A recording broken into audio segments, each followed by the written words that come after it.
Sir मेरा next question है डीजीकेसी के बारे में, सीमेंट सेक्टर के बारे में, कि एक डीजीकेसी का जो स्टॉक है उस बारे में आपके क्या व्यूज है, टेक्निकल्स क्या शो करें इसके बारे में, क्योंकि अगर देखा जाए तो पाकिस्तान की इतनी कैपेसिटी नहीं है, मतलब जैसे पाकिस्तान को डिमांड होती है सीमेंट की वो इतनी ज्यादा अभी नहीं है, क्योंकि कंस्ट्रक्शन सेक्टर जो है वो ऑलमोस्ट मतलब इतना ज्यादा टॉप पे नहीं चल रहा हमारा कंस्ट्रक्शन सेक्टर, और इनकी ज्यादा डिमांड भी इसी चीज में होती है सीमेंट की। तो अभी आप मतलब डीजीकेसी को कहाँ पे देखते हैं, क्योंकि इनके ऊपर तो इतना अरबों का कर्जा भी है। देखिए अगेन जो मैंने अभी थोड़ी देर पहले बात की ना वो मैं रिपीट करूंगा कि ओवरऑल मार्केट में मेरा कोई इतना पॉजिटिव आउटलुक नहीं है। ठीक है, मैं एक्सपेक्ट कर रहा हूँ मार्केट में अब उसको आप करेक्शन कह लें, मतलब मैं आपसे कहूँ कि मार्केट यहाँ से 2000 पॉइंट गिर सकती है, शायद मेरे लिए वो करेक्शन हो, लेकिन आपके लिए बड़ा फॉल होगा। जब भी मार्केट कोई 1500 पॉइंट्स ऊपर जाती है, 2000 पॉइंट्स नीचे आती है, तो उसके पीछे कोई रीजंस होते हैं, कोई न्यूज होती है। तो इस वक्त आपको मतलब क्या, मतलब एक जो होती है ना ऑथेंटिक एक न्यूज होती है। मेरे पास कोई न्यूज नहीं होती, मेरे पास कोई भी न्यूज नहीं होती ना। मेरे पास उस वक्त न्यूज थी जब इस साल के शुरू में लोग 60,000 की बातें कर रहे थे, and I was among the very few. आपने शायद अगर मेरा ट्विटर पेज फॉलो कर लिया है तो आप देख लीजिएगा, 28 दिसंबर 2021 को लिखा था मैंने कि 39,600 जो है वो मार्केट का एक, मतलब अगर कभी भी कोई न्यूज आए कि मार्केट 55,000 ऊपर जाएगी, 60,000 जाएगी, तो मतलब इसका नेगेटिव ही आएगा। देखिए अगर कोई बात कर रहा है, मिसाल है आपने जो लास्ट इंटरव्यू में बात की थी कि भाई कुछ ब्रोकरेज हाउसेज ने 52,000 की बात की है, वो क्यों की थी, और 52,000 वो एक साल बाद कर रहे हैं। ठीक है, अगेन मैं किसी को अपोज नहीं कर रहा, लेकिन हमने बहुत दफा देखा है ना ऐसा। तो जब वो टाइम आएगा और उस वक्त 52,000 नहीं हुआ तो who will be questioning those people? कोई क्वेश्चन तो नहीं कर सकता ना, क्योंकि वो डिस्क्लेमर तो दिया होता है कि भाई रिस्पॉन्सिबिलिटी नहीं है। डिस्क्लेमर तो दिया हुआ है ना, रिस्पॉन्सिबिलिटी नहीं है भाई, अपनी स्टडी आप कर लेना। होता ये है कि वो जो 52,000 की बात आई ना, और 52,000 की बात आई जून 2023 की लिए, और बात आई अगस्त के शायद पहले हफ्ते में। ठीक है, कितना टाइम बाकी है? तकरीबन 10 महीने बाकी है, बट पब्लिक कहती है 10 मिनट में हो जाएगी। ऐसे ही है ना जी, एक्साइटमेंट ऐसी आती है, एक्साइटमेंट तो आ जाती है कि, और फिर उसके बाद एक्साइटमेंट इस तरह से आती है कि जो बंदा जिसके पास अपने शायद इतने पैसे नहीं होंगे वो अपने घर से ही पैसे ले आता है, औरों से ही पैसे मांग के ले आता है कि मार्केट तो 52,000 जा रही है भाई, और सारे के सारे पैसे मार्केट में डाल देते हैं। अगेन उसकी सोच क्या होती है कि 52,000 उसको शायद 10 मिनट में मिल जाएगा, बट सामने ने टारगेट क्या दिया है 10 महीने का। अब जब उसने सारे पैसे डाल दिए और वहां से मार्केट एक जगह पे पॉज हो गई, जैसे अभी हुई भी है जी। मार्केट पिछले 3 दिन से अपनी एक रेंज में खड़ी है।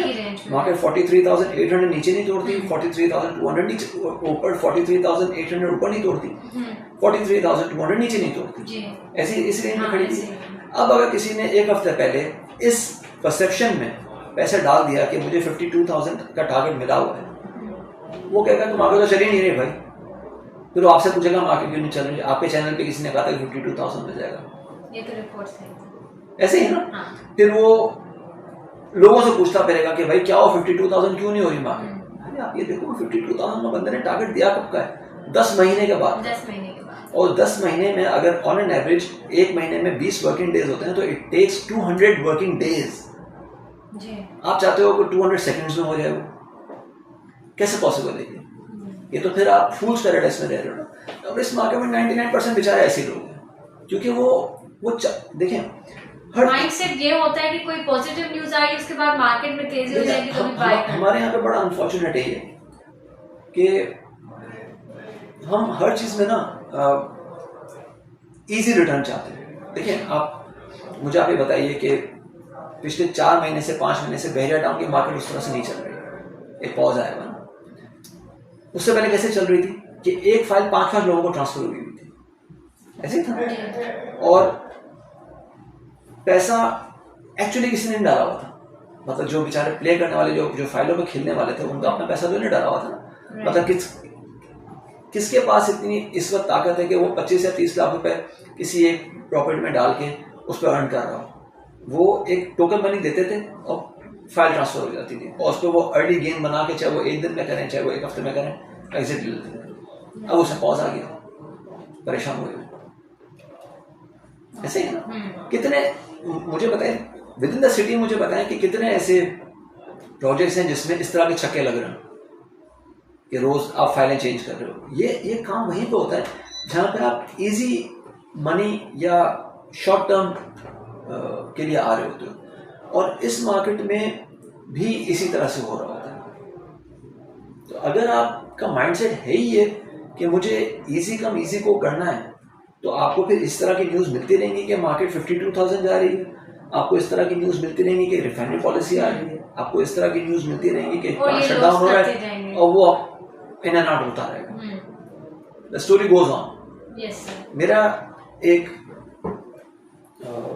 मैंने कहीं पढ़ा था सर, ये जो आपने कहा था कि न्यूज़ आएंगी, आप इन एंड को मनी होती जाएगी, आपका लॉस होता रहेगा, आप उस पर काम करते जाएंगे, तो आप एक इन्वेस्टर को क्या सजेस्ट करेंगे कि आप इन न्यूज़ पे आप किस तरह से रिएक्ट करो? एक इस टाइम पे, ये जो अभी टाइम चल रहा है, हमारे इतनी इकोनॉमी स्टेबल नहीं है, अभी तो सिर्फ न्यूज़ ही आ रही है कि आपका IMF का लोन आएगा, यहाँ से लोन आएगा, इनके साथ कॉन्ट्रैक्ट हुआ है, इनके साथ हमारा MOU साइन हुआ है, तो लेकिन अभी तक ऐसे कुछ भी इनिशिएट तो नहीं हुआ है। तो इस कंडीशन में आप इन्वेस्टर को क्या सजेस्ट करेंगे कि आपकी इन्वेस्टिंग स्ट्रेटजी क्या होनी चाहिए?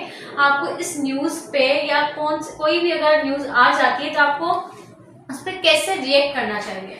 थोड़ा सा ना देखिए, हम हर चीज़ में कॉमन सेंस का इस्तेमाल कर रहे होते हैं। एक सब्जी भी लेने जाते हैं तो कॉमन सेंस का इस्तेमाल कर रहे होते हैं। सब्जी वाला अगर हमसे बोले कि मैं आलू आपको 500 रुपये किलो दूंगा, तो आप नहीं लेते उससे, नहीं लेते ना। अगर आपसे कोई चिकन वाला बोले कि मैं आपको 2,000 रुपये किलो चिकन दूंगा, तो अगर आप ले लोगे, चाहे जितना भी वो चिकन हॉट हुआ हो, आप नहीं लोगे ना। आप बोलोगे नहीं भाई, मेरी सेंस इसको नहीं बर्दाश्त करती, मेरी अकल बर्दाश्त नहीं करती इसको। ठीक है। अगर कोई आप मेहरान लेने के लिए जाते हो और मेहरान आपको बोले कि 10 लाख रुपए की मेहरान है, आपका जहन बर्दाश्त करेगा उसको? नहीं करेगा। अगर आपको करोड़ रुपये बोले कि करोड़ रुपए की है, आपका जहन बर्दाश्त नहीं करेगा, एक्सेप्ट नहीं करेगा उसको। ठीक है ना। ये लैपटॉप पड़ा है, ये आपको बोले कि 5 लाख रुपए का लैपटॉप है, बोलोगे क्या मतलब सोने की चीज लगे, मैं क्या लगे इसके अंदर? ऐसे हो ना। जब आप जिंदगी के हर पैटर्न पे इस चीज को फॉलो कर रहे होते हो, तो फिर यहाँ पे क्यों भूल जाते हो? यहाँ क्यों भूल जाते हो?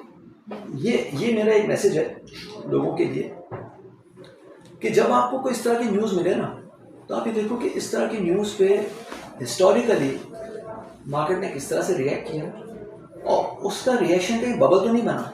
देखिए, IMF में पहली मरतबा नहीं जा रहे, ठीक है। सऊदी अरब से पहली मरतबा पैसा नहीं आ रहा, बाकी कंट्रीज से पहली मरतबा फंडिंग नहीं आ रही, बहुत दफ़ा आ चुकी है ना। 2019 में भी सऊदी अरब ने जो किंग सलमान थे, प्रिंस सलमान, उन्होंने विजिट किया था और फंडिंग अनाउंस की थी। उसके बाद मार्केट कहाँ गई? एक हफ्ते का बबल बना एंड उसके बाद खत्म। फिर इसी साल फरवरी में भी हमें IMF की ट्रांच मिली है, जो PTI के आखिरी शौकत तरीन वाले टाइम में मिली थी। ठीक है, 6th रिव्यू था, उसमें ट्रांच मिली ना। उसके बाद मार्केट कहाँ गई?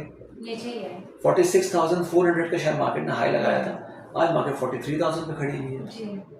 तो उस ट्रांच का क्या हुआ? You have to incorporate all the things कि क्या ये $1 अरब या $1.25 अरब या $2 अरब में मिल जाते हैं, उससे होगा क्या? मुझे देखना ये है ना। मेरी यहाँ पे मेरे घर की इस वक्त नीड है कि मेरा घर जो है वो 5 लाख रुपए में चलता है महीने का। आप मुझे बोलो कि इमरान मैं आपको 1 लाख रुपए दे रही हूँ और मैं उसको सेलिब्रेट करूँ, ये सेलिब्रेट करना मेरे लिए जायज़ होगा कि वो भाई मेरा खर्चा तो है 5 लाख रुपए का, आप मुझे 1 लाख रुपए देके क्या कर रहे हो?